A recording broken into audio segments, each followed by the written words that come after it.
Class 11 chapter है 1 और chapter का नेम है the living world.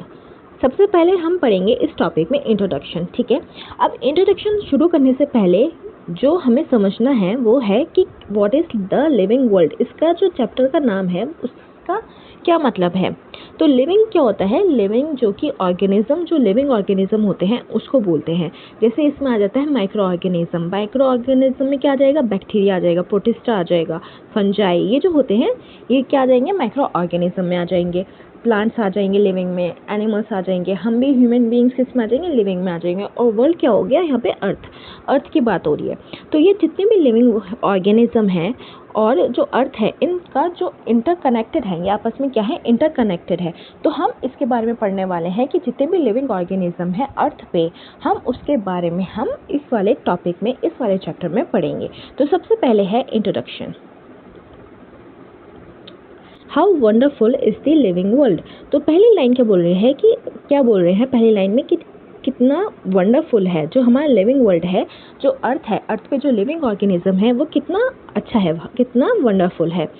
The wide range of living types is amazing. और लिविंग टाइप्स में क्या बोल रहे हैं, जो लिविंग ऑर्गेनिज्म है उसमें कितनी तरीके की रेंज है, बहुत तरीके की रेंज है, वाइड रेंज है और वो कैसी है, अमेजिंग है। ठीक है, the extraordinary habitats in which we find living organism. ठीक है, अब क्या बोल रहे हैं यहाँ पे, एक्स्ट्रा ऑर्डिनरी हैबिटेट्स की बात हो रही है, जो हैबिटेट्स जहाँ पे ये लिविंग ऑर्गेनिज्म रहते हैं। अब प्लांट्स कहाँ रहते हैं, पानी में भी रहते हैं और टेरेस्ट्रियल भी होते हैं। इसी तरीके से माइक्रो ऑर्गेनिज्म कहाँ कहाँ मिलेंगे, गर्म पानी में भी मिलेंगे, और कहाँ मिलते हैं, जो काउ डंग होता है उसमें भी मिलते हैं। तो ये जो हैबिटेट्स हैं उनको क्या बोला है, एक्स्ट्रा ऑर्डिनरी हैबिटेट्स है। अब काउ डंग क्या हो गया, एक एक्स्ट्रा ऑर्डिनरी हो गया। ठीक है, नॉर्मल हैबिटेट नहीं है ये। ठीक है, इसलिए ये बोल रहे हैं एक्स्ट्रा ऑर्डिनरी हैबिटेट। अब in which we find living organism. अब इन हैबिटेट्स में क्या मिलते हैं, हमें इनके लिविंग ऑर्गेनिज्म मिलते हैं। हैबिटेट किसको बोलते हैं, घर जो होता है जहाँ पे ये रहते हैं लिविंग ऑर्गेनिज्म, उसको क्या बोलते हैं, हैबिटेट बोलते हैं। अब ये कहाँ कहाँ रहते हैं लिविंग ऑर्गेनिज्म, कोल्ड माउंटेन पे भी रहते हैं, डेसिटियस फॉरेस्ट में भी होते हैं। ठीक है, ओशंस में भी मिलेंगे, फ्रेश वाटर लेक्स में भी मिलेंगे, डेजर्ट्स में मिलेंगे और हॉट स्प्रिंग्स में मिलेंगे। डेजर्ट में क्या होता है, प्लांट्स मिल जाते हैं और कुछ कुछ जो एनिमल्स होते हैं डेजर्ट में मिलते हैं। ठीक है, जितने भी लिविंग ऑर्गेनिज्म उनकी बात हो रही है यहाँ पे। अब हॉट स्प्रिंग में कौन मिलते हैं, माइक्रो ऑर्गेनिजम्स होते हैं, बैक्टीरिया होते हैं हॉट स्प्रिंग्स में। अब क्या होता है, ये हमें कैसे छोड़ देते हैं, लीव्स अस स्पीचलेस, कि हम उनको क्या हो जाते हैं, हम उनको देख के शॉक हो जाते हैं, स्पीचलेस हो जाते हैं कि देखो कहाँ कहाँ नहीं है लिविंग ऑर्गेनिज्म अर्थ पे। ठीक है, यहाँ पे ये बात हो रही है क्योंकि ये इंट्रोडक्शन है तो इसी तरीके से चलेगा अभी। The beauty of A galloping horse. अब गैलोपिंग हॉर्स कौन होते हैं, गैलोपिंग मतलब होते हैं भागते हुए, जो घोड़े होते हैं ना भागते हुए, जो फुल स्पीड में जो भागते हैं उनको बोलते हैं गैलोपिंग हॉर्स। अब उनकी जो ब्यूटी है उन हॉर्सेस की जो भागते हैं वो कितने अच्छे लगते हैं। Of the migrating birds. अब बर्ड्स जो होती हैं माइग्रेट करती हैं, एक कंट्री से कुछ दूसरी कंट्री जाती हैं, कुछ होती हैं एक सिटी से दूसरी सिटी जाती हैं, जो माइग्रेटिंग बर्ड्स होती हैं। The valley of flowers. और जो वैली में जो फ्लावर्स होते हैं। और द अटैकिंग शार्क, जो शार्क जो अटैक करती हैं। तो बेसिकली यहाँ पे क्या कर रहे हैं, खूबसूरती की बात कर रहे हैं। ये जो दुनिया है इसमें जो जानवर हैं, जो ऑर्गेनिज्म है और हम लोग हैं, तो ये क्या बात कर रहे हैं, हम उसकी सुंदरता की बात कर रहे हैं कि कितनी सुंदर है हमारी दुनिया।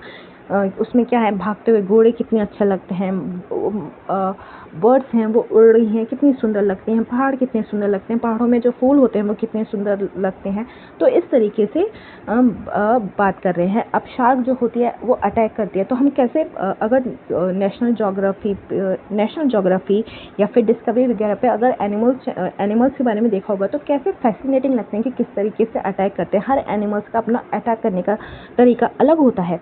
तो ये जो है उसके बारे में बात करें कि कितनी फैसिनेटिंग है हमारी दुनिया। इवोक्स, और इवोक्स का मतलब होता है कि अंदर से एक इमोशन पैदा करती है, कैसी, कि हमें बड़ा अच्छा लगता है। And a deep sense of wonder, हमें कैसा लगता है, डीप सेंस ऑफ वंडर, वही है कि फैसिनेशन लगता है, फैसिनेट लगते हैं। The ecological conflict and cooperation among members of population and among population of a community or even the molecular traffic inside a cell make us deeply reflect on what indeed is life। अब यहाँ पे क्या बात हो रही है, यहाँ से जो इकोलॉजिकल कॉन्फ्लिक्ट होता है और या फिर कॉपरेशन जो होता है among members of a population, मतलब कुछ में क्या होता है, इकोलॉजिकल कॉन्फ्लिक्ट का क्या मतलब हो जाता है कि दो गायें हैं, अब उनको एक ही जगह सपोज पसंद आ गया, ये जगह है, इन दोनों गायों को यहाँ पे ये गाय है, ये गाय है, अब दोनों को ये जगह पसंद आ गई। अब क्या होगा, ये कॉम्पीट करेंगी इतने एरिया के लिए, क्या करेंगे, आपस में कॉम्पीट करेंगी। इसको क्या बोलेंगे, इकोलॉजिकल कॉन्फ्लिक्ट हो जाएगा। या फिर कॉपरेशन भी होता है।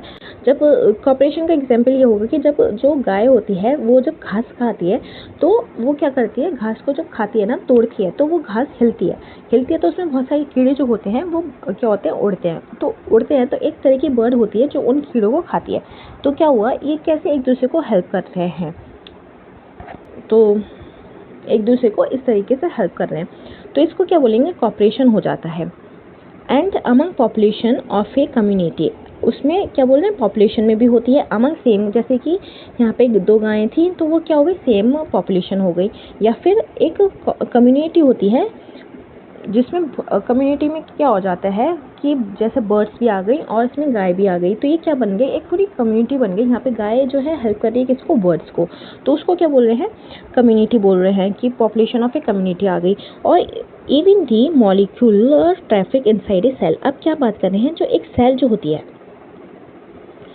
तो उसके अंदर भी क्या होता है, पूरा का पूरा एक सिस्टम होता है सेल के अंदर, ठीक है, पढ़ा होगा सेल के बारे में। तो सेल के अंदर क्या होता है, पूरा एक सिस्टम होता है। तो वो किस तरीके से, इतना एक छोटी सी सेल है और उसमें इतनी सारी चीज़ें होती हैं, इतनी सारी एक्टिविटी होती है, वो जो होते हैं सेल मिलके क्या करते हैं, हम लोगों को, उन सेल की वजह से हम क्या होते हैं, अपने जो नॉर्मल साइकिल्स होती हैं, डाइजेशन हो गया, ब्रीदिंग हो गई, तो वो क्या कर पाते हैं हम, उस वजह से हम ठीक से कर पाते हैं। वो हमारी जो बॉडी होती है, सेल जो होती है, ठीक से रखती है। तो इतनी छोटी सेल्स जो होती है उसके अंदर इतना सब कुछ होता है, तो वो हम ये सोचने पे मजबूर करती है। डीपली रिफ्लेक्ट ऑन का मतलब होता है ये सोचने पे मजबूर करती है कि व्हाट इंडीड इज लाइफ, कि लाइफ क्या है, वो एक छोटी सी सेल के अंदर है, या फिर ये जो आपस में जो इन पॉपुलेशन के बीच में जो इंटरेक्शन है वो लाइफ है, या फिर सेल के अंदर में जो इतना सब कुछ हो रहा है वो लाइफ है। तो लाइफ है क्या, this question has two implicit questions within it. अब ये जो क्वेश्चन है कि लाइफ क्या है वह, तो इसके अंदर दो क्वेश्चंस पूछे जा रहे हैं। पहला है, the first is a technical one, पहला तो है टेक्निकल वन जो कि साइंटिस्ट सॉल्व करना पसंद करते हैं। And seeks answer to what living is as suppose to the non living, और इसका आंसर कैसे आता है कि लिविंग जो है अपोस्ट कैसे हो जाती है नॉन लिविंग के, कि नॉन लिविंग, एक नॉन लिविंग होता है, एक लिविंग होता है, तो उससे जो होता है वो दोनों एक दूसरे से डिफरेंट कैसी होती है।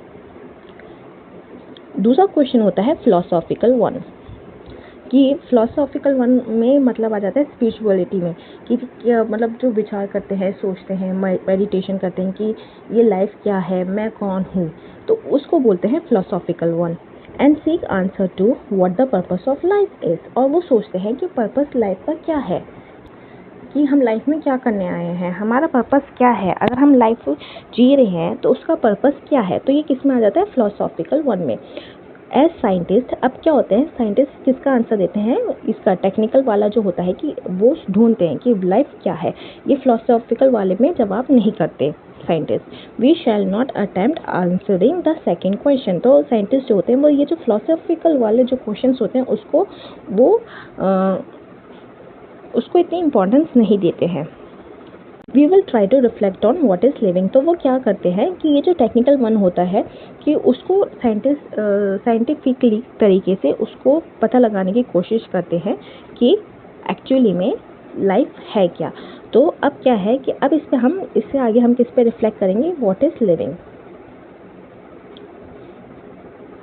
कि लिविंग क्या है, व्हाट इज़ लिविंग। लिविंग किसे बोलते हैं, जो कि एक लिविंग बीइंग है जो फंक्शन कर सकती है, तो उसको हम क्या बोलते हैं बायोलॉजी में, उसको बोलते हैं लिविंग।